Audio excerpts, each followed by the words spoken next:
Shalom, shalom, bien-aimés. Nous continuons avec nos émissions sur la prière. Et aujourd'hui, nous allons parler de comment prier pour s'approcher de Jésus-Christ de Nazareth par la louange. Alors, la louange est un travail et un sacrifice que les chrétiens doivent faire chaque jour de leur vie ici sur terre. Ils se préparent déjà au travail qu'ils vont continuer à faire après leur vie ici sur terre. Et c'est ça que le peuple de Dieu doit comprendre. Et la louange parle de la grandeur de Dieu, pas de la grandeur de l'homme de Dieu, pas de la grandeur du chantre, pas de la grandeur de la chorale, pas de la grandeur de qui que ce soit. Eh bien, ça parle de la grandeur de Dieu. Les grandes choses que Dieu a fait, les miracles que Dieu a fait, les merveilles que Dieu a fait. Et quand nous commençons pas la prière par la louange, c'est pas seulement chanter à Dieu, non. La louange, c'est parler de la grandeur de Dieu. Bien-aimé, sans l'action de grâce, ça veut dire parler de la bonté de Dieu. Sans la louange, ça veut dire parler de la grandeur de Dieu. Sans l'adoration, parler de la sainteté de Dieu, eh bien, vous vous approchez pas de Dieu. Et ça veut dire que vous n'êtes pas à côté du trône de Dieu, bien-aimé. Si vous voulez obtenir quelque chose de Dieu, vous devez connaître ce que ce Dieu-là est capable de faire. Vous devez le reconnaître. Vous devez lui dire qu'il a fait des choses grandes, qu'il a créé la lumière pour nous séparer des ténèbres, qu'il a créé le ciel, la terre, les mers et tout ce qui s'y trouve, qu'il a créé la verdure, les herbes à graines, les arbres fruitiers. Tous ceux qui respirent louent le nom de l'Éternel, et vous aussi vous louez le nom de l'Éternel, et nous aussi nous louons le nom de l'Éternel. La louange est aussi aider les autres. Être là pour les autres, être une bénédiction pour les autres, pour quelqu'un, c'est aussi louer Dieu. Parce que celui qui aide les autres est en train de louer Dieu, bien-aimé. Et de nos jours, les gens, quand ils sont en train d'aider quelqu'un, eh ben, ce que sa main droite est en train de donner, sa main gauche le sait, et tout le monde doit le savoir, tout le monde doit connaître qu'il a aidé les orphelins, les veuves, les démunis, les pauvres. Eh bien, ça, c'est pas louer Dieu. Quand on est en train de louer Dieu, on fait ça avec bonté, avec douceur, et on veut absolument que Dieu sache que nous sommes là pour parler de sa bonté et de sa grandeur. Et ce n'est pas seulement quand on est à l'église où il faut se défouler, crier, être émotionnel parce que les gens sont en train de nous regarder, ils sont en train de nous voir, et c'est pour ça que nous pensons que nous sommes en train de louer le Seigneur. Et bien aimé, quand vous êtes dans votre chambre et que vous êtes en train de parler de la grandeur de Dieu, vous faites un travail merveilleux. Et rappelez-vous, quand dans une nation on est en train de faire monter le drapeau de ce pays-là, et ben tout le monde est silencieux et on est en train de regarder comment le drapeau est en train de monter. Et bien c'est exactement la même chose qui se produit quand nous sommes en train de faire la louange, parler de la grandeur de Dieu. Et bien, quand nous parlons de la grandeur de Dieu, le Satan est réduit au silence. Il y a un silence qui lui est imposé. Il n'a pas le droit de faire quoi que ce soit quand nous sommes en train de louer l'Éternel, de parler de sa bonté, de sa grandeur, des grandes choses qu'il a fait, bien-aimé. De temps en temps, retourner vers les 10 plaies que Dieu a envoyé en Égypte pour libérer Israël. Eh bien, ça va beaucoup vous aider pour que vous puissiez parler de la grandeur de Dieu. Comment à 10 reprises, eh ben, il a montré à Pharaon et à ses magiciens et à ses enchanteurs qu'il est un Dieu qui est grand et merveilleux. Que le Saint-Esprit prenne le contrôle de ma bouche. Que ce que je veux dire, ce ne sont pas des paroles qui viennent de moi, que ce sont des paroles qui viennent du Saint-Esprit, qui sont inspirées par le Saint-Esprit bien-aimé. Eh ben, que les écailles tombent comme l'apôtre Paul, quand il était à Damas, Ananias a posé ses mains sur l'apôtre Paul. Eh ben, les écailles sont tombées et il a demandé que Paul soit rempli du Saint-Esprit. Eh ben, comme c'est écrit dans Actes chapitre 2, verset 1 au verset 4, soyez remplis du Saint-Esprit. Saint-Esprit, que le vent impétueux du Saint-Esprit commence à souffler dans le lieu où vous êtes. Soyez dans la plénitude du Saint-Esprit, soyez remplis du Saint-Esprit. Recevez le feu, la flamme. Jésus est le même, hier, aujourd'hui et éternellement. Et il continue à faire les mêmes choses, bien-aimés. Vous allez connaître la vérité et la vérité va vous affranchir, bien-aimés. Et n'ayez pas peur, n'ayez pas la crainte. Ouvrez votre bouche. Parlez de la bonté de Dieu, parlez de la grandeur de Dieu, parlez de sa sainteté. Bien-aimés, mettez-vous à genoux et inclinez votre tête et commencez à parler à votre Père qui est aux cieux, notre Dieu, notre Roi, celui dont la gloire est en train de remplir la terre, bien-aimés. Et c'est ça, et Dieu est tellement dans la joie et sa lumière commence à briller dans le lieu où nous sommes quand nous sommes en train de parler de sa grandeur et des grandes choses qu'il a fait ici sur terre, dans le ciel, dans la galaxie, dans l'univers et dans l'au-delà. Bien-aimés, il n'y a nulle part où il n'y a personne qui est en train de profiter de la grandeur de Dieu et des grandes choses qu'il a fait. Et que le Seigneur continue à vous inspirer, à comprendre l'importance de prendre le temps pour la louange. La louange pendant votre prière, ça vous rapproche de Dieu. Ça va vous aider pour que Dieu puisse exaucer beaucoup de choses que vous êtes en train de demander. Et vous devez être conscient que sans la louange, que sans parler de la bonté de Dieu, sans parler de la sainteté de Dieu, bien-aimé, vous n'allez pas vous approcher de Dieu et vous voulez absolument être rapproché de Dieu et Dieu veut entendre votre voix, pas la musique que vous mettez de quelqu'un d'autre qui est en train de chanter. Non, il veut entendre votre voix, que ce soit votre voix qui est en train de parler de sa grandeur. Lisez les psaumes 10 par jour, il y en a 150, il y en a assez pour que vous puissiez chaque semaine répéter, et vous allez voir que ces psaumes-là vont rester dans votre mémoire et que vous allez toujours avoir les mots, les paroles, les phrases que le Saint-Esprit va vous rappeler de ce que vous avez lu à haute voix. La lecture à haute voix de la parole impose le silence au Satan au nom puissant de Jésus-Christ de Nazareth. Bien-aimés, les chrétiens font toujours une erreur. Celui de ne pas vouloir connaître la personne à qui ils sont en train de venir pour montrer leur liste de demandes. Souvent, les gens qui sont en train de prier amènent une liste de demandes, une liste de shopping. Les choses qu'ils veulent que Dieu leur donne, les choses qu'ils veulent que Dieu fasse pour eux, les choses qu'ils veulent que Dieu continue à exaucer de leurs demandes. Bien-aimés, c'est bien d'avoir toutes ces idées-là et le Seigneur dit « Demandez et vous recevrez ». Donc ça veut dire que vous devez demander pour recevoir ce que vous demandez. Mais il y a un mais. Pourquoi? Parce qu'il faut d'abord commencer à parler de la bonté de Dieu, de le remercier pour son souffle de vie, pour sa grandeur. Et ensuite, il faut savoir parler de la grandeur de Dieu, les grandes choses qu'il a fait, non seulement pour nous, mais ce qu'il a fait pour l'univers, la galaxie et l'au-delà. Et il faut parler de sa sainteté, parce que sans parler de la sainteté de Dieu, vous ne parlez pas de sa lumière qui est en train de nous séparer des ténèbres, bien-aimés. Et Dieu a toujours manifesté sa grandeur depuis Adam jusqu'à nos jours, de génération en génération. Utilisons les exemples qui se trouvent dans la Bible pour pouvoir parler de la grandeur de Dieu. Et nos propres expériences personnelles sont aussi parfaites, mais vous faites une bonne chose d'utiliser ce qui est écrit dans la Bible. Pourquoi? Parce que ce qui est écrit dans la Bible, bien-aimé, c'est la voix et c'est la parole de Dieu. Quand quelqu'un dit « Dieu a été bon pour moi, il m'a donné ceci, il m'a donné cela, etc. » Bien-aimé, et quand vous commencez à chanter cette chanson-là et que vous pensez que c'est ça la louange que vous êtes en train de faire pour Dieu, ça c'est votre foi et votre conviction.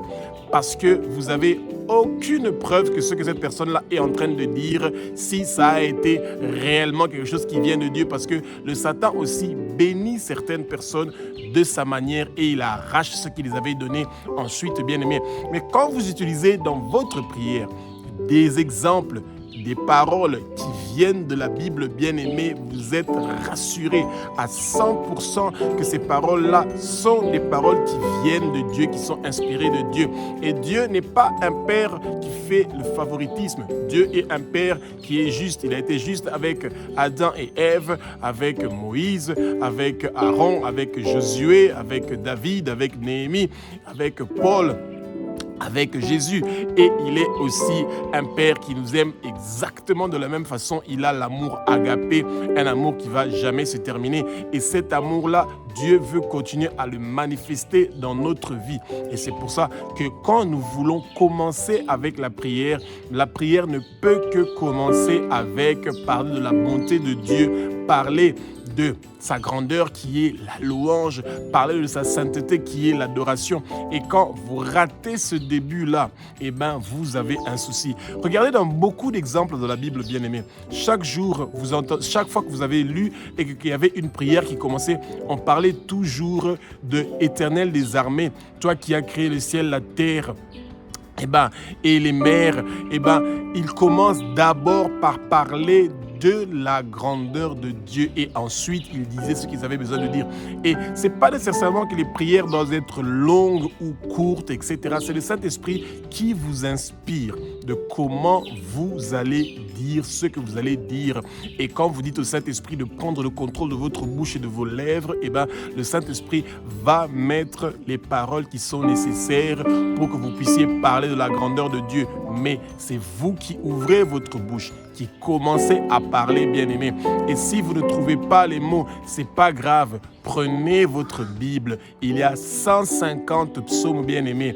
Et vous pouvez en lire 10 à haute voix, avec puissance et ferveur. Quand vous le faites chaque jour, 10 chapitres des psaumes à haute voix, bien-aimés, vous avez une arme puissante pour rendre et imposer le silence au Satan, bien-aimés.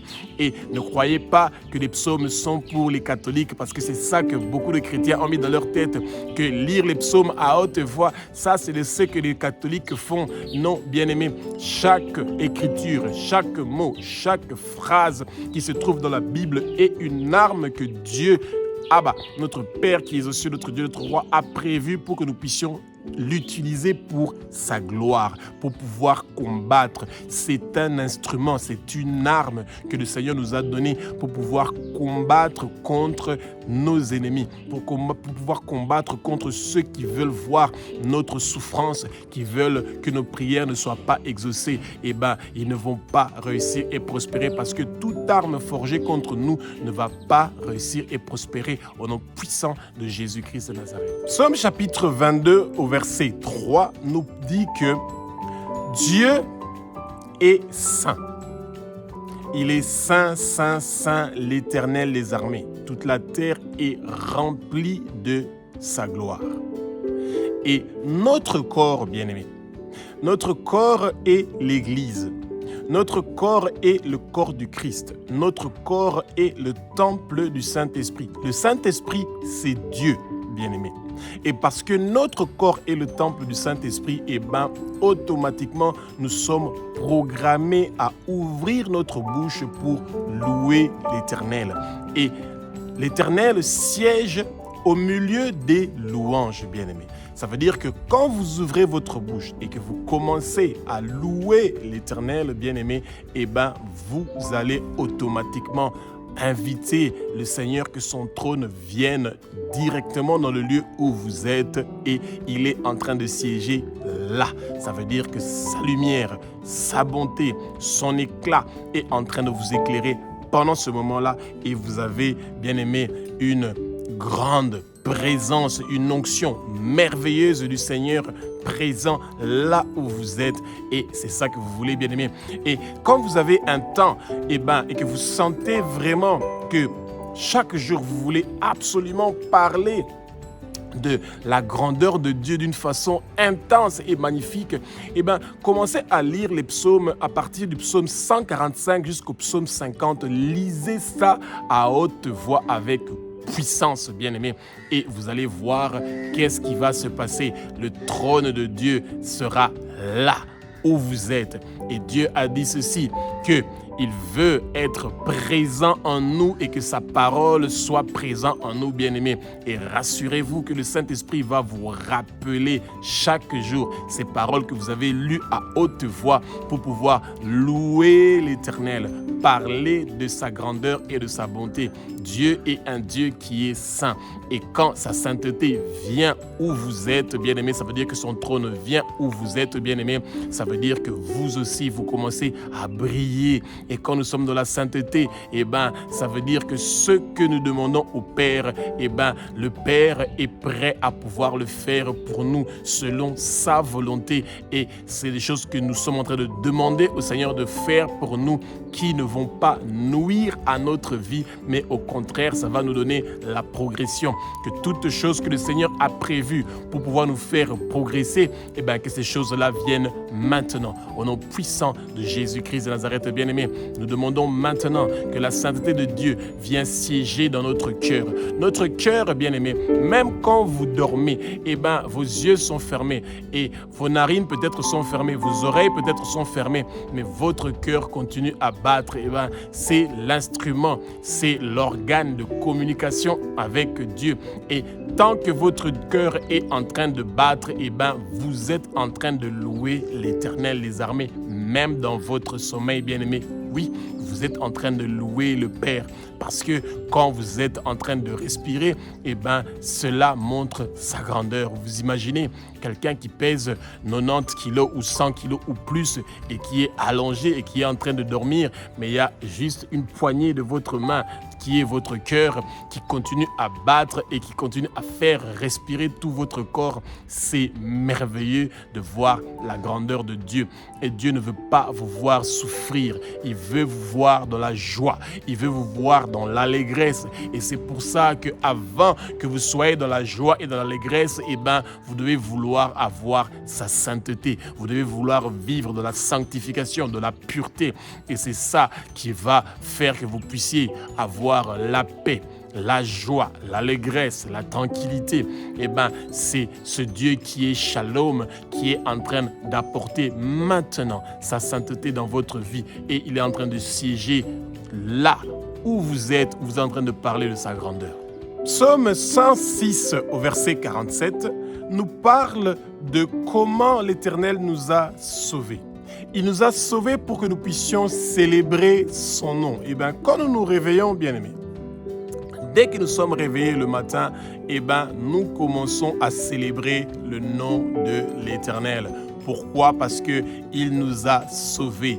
Par le sang précieux de Jésus-Christ de Nazareth, l'Éternel nous a rachetés de la main de Satan. Et c'est pour ça que quand nous sommes en train de prier et que nous voulons nous approcher du Seigneur, nous devons rappeler au Satan que Jésus-Christ de Nazareth a versé son sang sur la croix de Golgotha pour nous racheter de sa main. Et que maintenant le Satan n'a plus de place et de pouvoir dans notre vie. Et que lui, c'est fini avec lui. Il a été vaincu sur la croix de Golgotha. Il a été livré en spectacle, lui, avec ses trônes, ses dominations, ses principautés invisibles, ses princes des ténèbres invisibles, toutes les puissances invisibles. Ils ont été livrés en spectacle.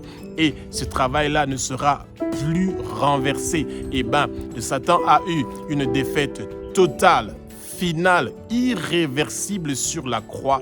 Et c'est pour ça que nous, aujourd'hui, nous sommes sauvés et que rien de ce qu'ils ont prévu contre nous ne va réussir et prospérer, bien-aimés. Quand nous sommes sauvés, ça veut dire que nous appartenons maintenant à Jésus. Jésus est le maître qui est en train de diriger notre vie. Et nous ne devons pas accepter d'avoir été sauvés, mais de continuer à vouloir vivre selon notre volonté.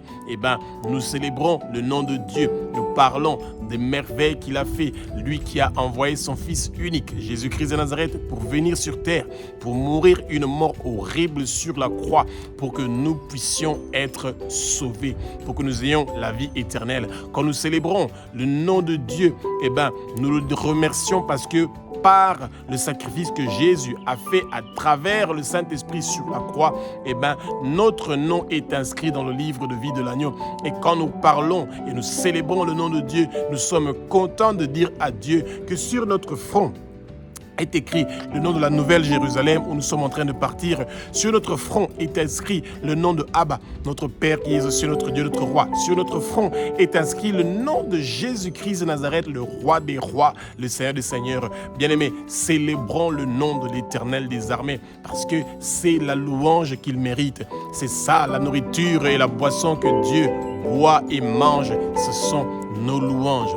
Et c'est vrai qu'il a beaucoup des anges qui sont là pour le louer et pour l'adorer, bien-aimé, mais c'est notre bouche, nous qui sommes des vivants. C'est cette bouche-là qui veut que tôt le matin, il veut déjà nous entendre en train de le louer, bien-aimé. Quand quelqu'un est mort, c'est fini. Il ne peut plus louer l'Éternel, parler de sa bonté ou parler de sa sainteté. Dan, c'est fini. Et ça veut dire que c'est quand nous sommes vivants, quand notre cœur est en train de battre, c'est là que nous pouvons parler de la grandeur et du nom de Dieu et de célébrer son nom. Que Jésus ouvre nos yeux, que les écailles tombent. Nous allons connaître la vérité et la vérité va nous affranchir. Célébrer le nom de Dieu, c'est avoir la vérité, c'est faire tomber les écailles où le monde de ténèbres entend parler du nom de Dieu, et ils sont en train de trembler, ils sont de la peur, il y a un silence qui leur est imposé et ils doivent se taire. Ils n'ont pas le droit de faire quoi que ce soit contre vous parce que vous êtes en train de célébrer le nom de Dieu. Vous avez triomphé sur leur travail, vous avez triomphé sur leur agenda maléfique et satanique au nom puissant de Jésus-Christ de Nazareth. Psaume 30 du verset 11 au verset 13, bien-aimés. Quand nous nous réveillons, nous voulons être secourus par Dieu. Nous voulons absolument que Dieu vienne, bien-aimés, pour nous faire porter les habits de la louange.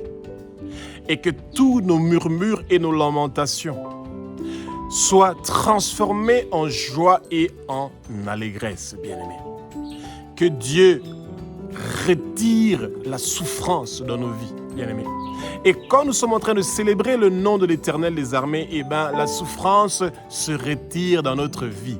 Nous sommes dans une autre dimension. Nous sommes dans une autre atmosphère. C'est l'atmosphère que nous sentons par la présence de Dieu en célébrant son nom. Et quand on parle de la grandeur de Dieu et qu'on célèbre son nom, il est dans la joie d'être présent avec nous à cause de ces louanges que nous sommes en train de faire, bien-aimés. Ouvrez votre bouche, dites les grandes choses que le Seigneur a fait pour vous depuis le ventre de votre maman jusqu'à aujourd'hui. Quand vous êtes en train de répéter les grandes choses que le Seigneur a fait pour vous, comment il vous a aidé pour que vous ne soyez pas malade, que vous ne soyez pas dans les hôpitaux, même si vous étiez dans des hôpitaux, vous êtes sortis de là, même quand vous avez opéré, vous avez vaincu l'opération, vous avez vaincu la mort, vous avez fini vos études, vous avez eu votre diplôme, vous avez eu votre mariage, vous avez un travail stable. Vous devez toujours vous rappeler de ce que l'Éternel a fait pour vous et de parler de sa bonté, de sa grandeur, célébrer son nom parce qu'il a été avec vous. Vous ne devez pas seulement penser à ce que vous voulez que le Seigneur fasse pour vous demain ou dans le futur. Rappelez au Satan que le Seigneur vous a secouru, qu'il vous a sauvé, qu'il a fait des grandes choses pour vous dans le passé. Ça impose le silence au Satan. Il doit se taire parce qu'il doit écouter ce que Dieu a fait pour vous. Il écoute comment vous êtes en train de célébrer le nom de Dieu.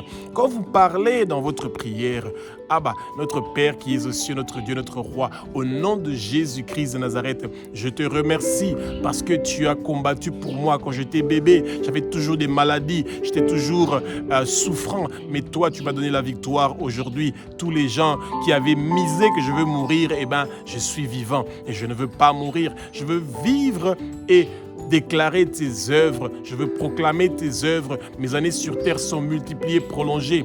Père, je te remercie. Je te suis infiniment reconnaissant que j'ai réussi à terminer mes études, qu'aujourd'hui j'ai réussi à me marier, qu'aujourd'hui j'ai un travail stable, qu'aujourd'hui je réussis à être dans ta présence. Je te remercie, je te suis reconnaissant parce que mon nom est inscrit dans le livre de vie de l'agneau et que toi, peu importe la souffrance que j'ai, tu as le dernier mot. Tu vas écrire le dernier chapitre de ma vie parce que ce n'est pas le Satan qui va faire quoi que ce soit contre moi. Tout accident qu'ils ont préparé contre moi ne va pas réussir et prospérer. Tous leurs plans maléfiques ne réussiront pas parce que ton nom est en train de crier mon nom. Ta sainteté est en moi, ton trône est en moi. Tu es présent avec moi, ta parole est en moi.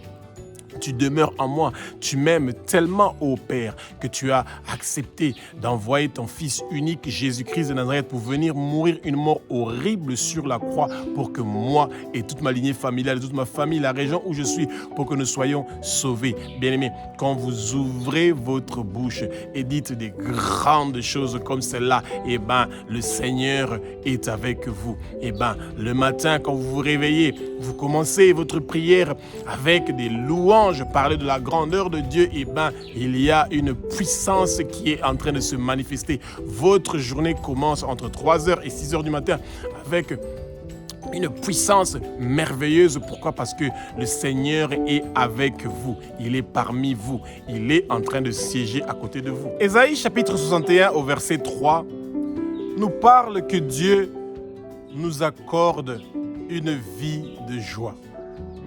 Eh bien, tout vêtement de deuil est enlevé et nous portons les vêtements d'allégresse, les vêtements de louange. Eh bien, quand nous portons les vêtements de louange, ce vêtement de louange-là est en train de remplacer le vêtement de deuil.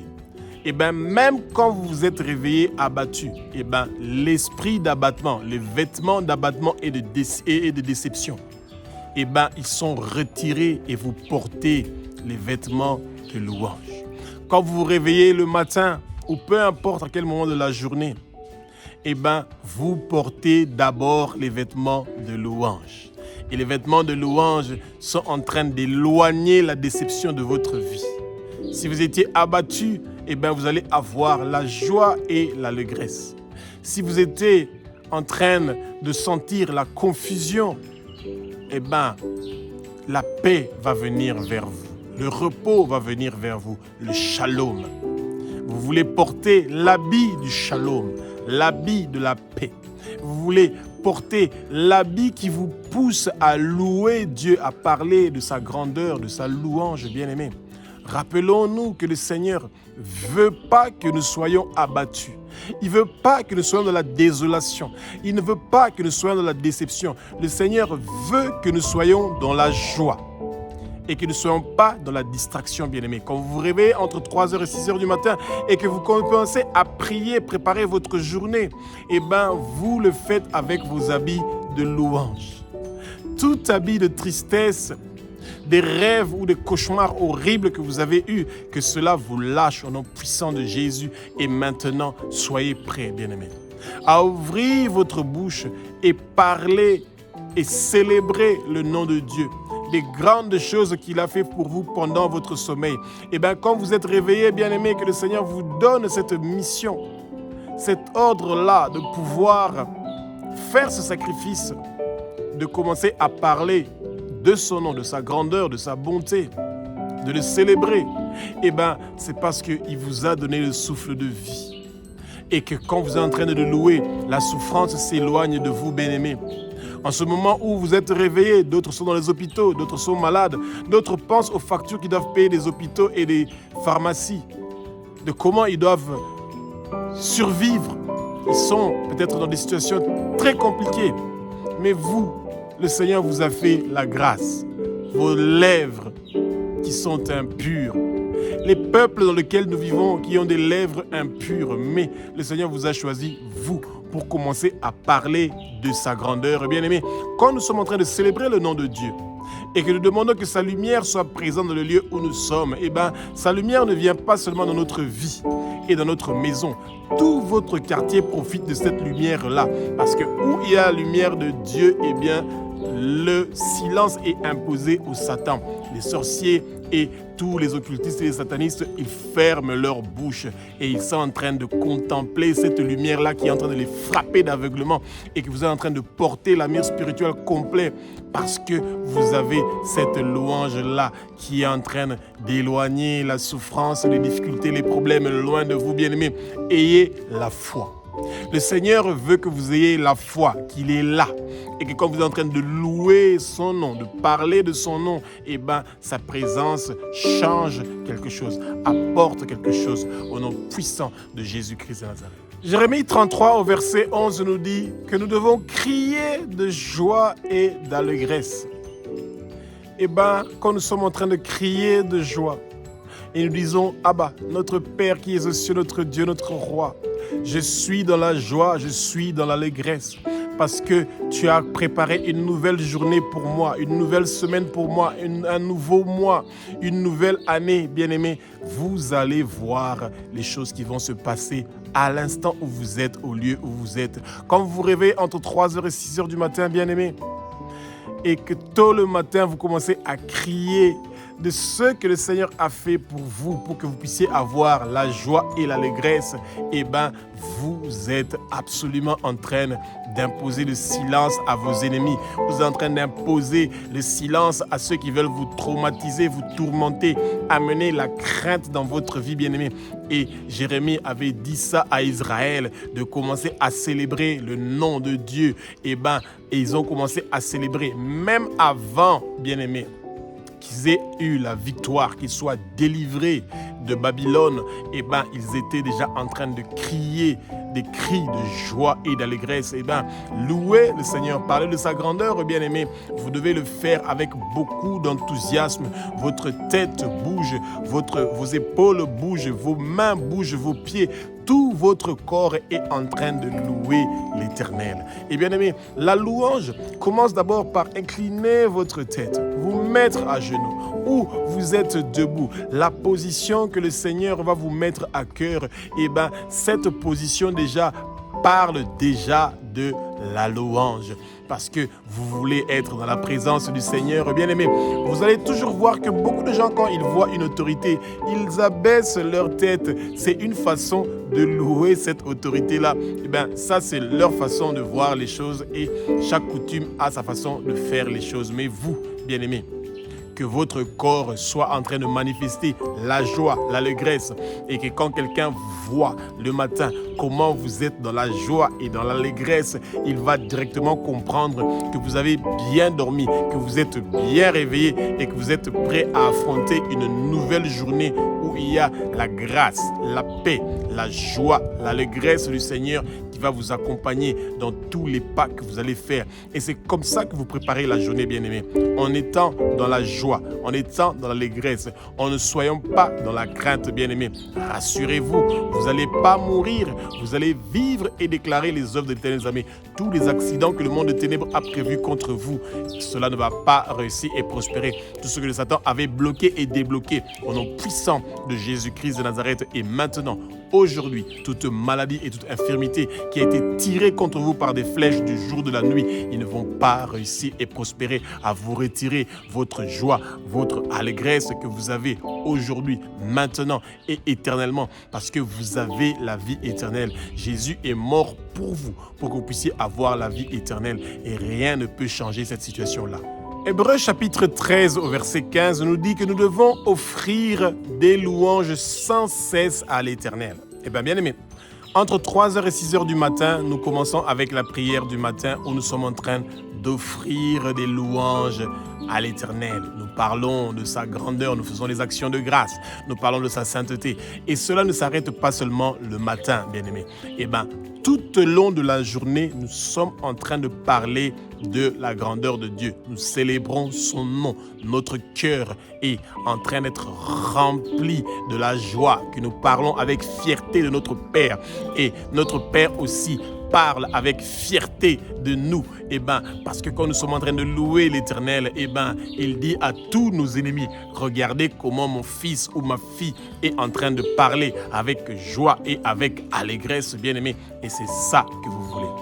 Vous voulez que quand vous êtes en train de parler au Seigneur et que le monde soit en train de trembler parce que la lumière qui est en train de briller en vous, ça amène des tremblements de terre, des grands tremblements de terre qui sont en train de briser les cages spirituelles, qui sont en train de briser les prisons spirituelles, qui sont en train d'ouvrir toutes les portes qui étaient fermées dans votre vie, sont en train d'être ouvertes pendant le moment où vous êtes en train de parler de la grandeur de Dieu et que vous célébrez son nom. Ce qui était bloqué est débloqué, ce qui était fermé est ouvert, et vous serez en haut et non en bas, et vous serez la tête et non la queue, et tout ce que vous allez toucher dans vos mains, et bien le Seigneur est le Dieu de la multiplication. Avec quelques petits pains et quelques petits poissons, 5000 personnes, bien-aimées, ont mangé et 12 paniers sont restés. Avec quelques petits pains et quelques petits poissons, 4000 personnes ont mangé, 7 paniers sont restés. Et bien, quand vous parlez de ces grandes choses que le Seigneur a fait, bien-aimés, et bien, vous pouvez vous rassurer que le Seigneur, il est là. Il est un Dieu qui est fidèle et qui va s'occuper de vous, bien-aimés. Parce que quand le Seigneur vous utilise pour que vous, votre voix, vos paroles, votre cœur, et ben, votre corps soit en train de le louer et que la lumière est en train de venir dans votre quartier, il y a toujours une récompense. Quand le Seigneur utilise votre barque pour pouvoir prêcher, parler de l'évangile, et ben après il va vous dire: mon amour, mon enfant, tu es la personne que j'aime. Eh bien, je sais que toi, tu fais un sacrifice, tu te réveilles le matin tôt pour commencer à parler de ma grandeur et que ton quartier est en train de s'allumer, ta communauté s'allume, la lumière vient. Eh bien, pousse ta barque un peu plus loin dans l'eau et commence à faire une pêche miraculeuse par ma parole. Aujourd'hui, ce matin, ton bateau sera rempli de poissons, de toutes sortes de richesses que tu veux. Tu vas les avoir aujourd'hui parce que tu es en train de le demander avec foi. Bien-aimé, c'est parce que nous n'avons pas la foi dans ce que nous sommes en train de demander. Et le Seigneur veut que nous ayons la foi et que sans cesse nous parlons de sa bonté, que nous respirons, sa bonté, bien-aimé, que nous le louons. Eh bien, quand dans notre travail, dans nos entreprises, les gens nous voient, et bien qu'ils nous entendent comment nous sommes en train de parler de Dieu avec joie et allégresse, ils sentent qu'il y a une lumière et qu'il y a un Dieu qui est vraiment en vous. Et bien aimé, et ça, c'est une preuve que le Seigneur vous a octroyé sa joie et son allégresse que personne ne doit vous retirer, que personne ne vous ôte votre paix, que personne ne vous ôte votre repos. Vous avez droit à l'avoir aujourd'hui. Que tout esprit d'inquiétude et d'anxiété vous lâche, que ça soit lié, enchaîné, déraciné de votre vie et jeté au feu. Et que la joie et l'allégresse viennent maintenant, que le Saint-Esprit prend le contrôle de votre cœur et qu'il remplit votre cœur. Il n'y a plus d'espace dans votre cœur et dans votre corps pour vos ennemis ou pour toute maladie, ou pour toute inquiétude, ou pour toute chose qui cherche à vous déstabiliser au nom puissant de Jésus-Christ de Nazareth. Psaume chapitre 8, verset 3 est un psaume que le peuple de Dieu doit toujours se rappeler. Gardez ce psaume-là en vous et vous devez le lire à haute voix plusieurs fois, bien-aimés. Psaume chapitre 8 au verset 3. Ce psaume-là nous parle de quand nous sommes en train de louer le Seigneur, parler de la grandeur de son nom, il y a la confusion qui part dans le camp de nos ennemis. Et quand nous sommes en train de parler de la grandeur de Dieu, bien-aimé, le camp de l'ennemi est dans la confusion. Ils sont en train d'être dispersés parce que tout ce qu'ils avaient fait pour vous rendre silencieux, c'est eux-mêmes qui entrent dans le silence. C'est eux-mêmes qui sont réduits au silence. C'est eux-mêmes qui doivent fermer leur bouche et écouter comment vous êtes en train de parler avec une joie, une allégresse, un plaisir, que vous parlez du nom de Dieu et des grandes choses que Dieu a fait pour vous, bien-aimés. Et c'est ça, quand vous êtes en train de louer l'Éternel, parler de sa grandeur, des choses qu'il a écrites lui-même dans sa parole et que vous le répétez à haute voix, il y a la confusion qui entre dans le camp de nos ennemis. Et notre ennemi, c'est le Satan, bien-aimé. Celui que nous ne aimons pas, nous le détestons et il n'a pas de place et de pouvoir dans notre vie, Satan. toi et tous tes hommes forts, tous tes démons. On attache vos pieds, vos mains, vos coups et on ferme vos bouches avec des cadenas spirituels. Nous vous déracinons de notre vie, nous vous déchaînons de notre vie, nous vous délions de notre vie et nous vous jetons au fin fond des lieux arides et ne retournez plus jamais. Bien-aimés, ouvrez votre bouche, dites au Seigneur que me voici. Je suis là, utilise-moi comme ton instrument pour aller partout dans le monde entier, pour emmener des âmes dans ton royaume, pour que les gens quittent les ténèbres et qui se tournent vers la lumière. En ce matin d'aujourd'hui, entre 3h et 6h du matin, quand vous êtes réveillés, bien-aimés, c'est parce que vous voulez commencer à parler de la grandeur de Dieu. Vous voulez commencer à dire les grandes choses qu'il va faire, bien-aimés. Eh bien, quand dans votre quartier, vous n'avez pas entendu des gens qui sont morts, des pleurs, des lamentations, que les gens sont en difficulté ou quoi que ce soit, eh bien, c'est parce que votre prière est en train de faire quelque chose. Même si vous ne voyez pas directement les résultats, mais soyez rassurés que la lumière qui est en train de vous visiter pendant les moments de louange, cette lumière-là est en train de faire des choses tout autour de vous. Quelque chose se passe, bien aimé, et c'est pour ça que vous ne devez pas arrêter. Vous devez toujours vous rappeler, dès que vous vous réveillez, commencez à parler de la bonté de Dieu. Commencez à le louer, à parler de sa grandeur, des grandes choses qu'il a fait. Commencez à parler de sa sainteté, que sa sainteté vienne, que la sainteté de Dieu vienne. Il est saint, saint, saint, l'Éternel des armées. Toute la terre est remplie de sa gloire. Le monde entier est rempli de sa gloire. Vous êtes remplis de sa gloire. Nous sommes remplis de sa gloire. Et nous sommes maintenant dans la joie. Et nous sommes maintenant dans l'allégresse parce que Dieu est en train de se manifester dans notre vie et que tout agenda du monde de ténèbres qui était prévu pour nous donner la souffrance en cette journée d'aujourd'hui, en cette semaine, en ce mois, en cette année 2026, ils ne vont pas réussir et prospérer parce que la lumière du Seigneur va nous accompagner tout au long de cette année et dans chaque moment de notre vie. Et nous sommes plus que vainqueurs par celui qui nous a sauvés et nous avons le triomphe au nom puissant de Jésus-Christ de Nazareth.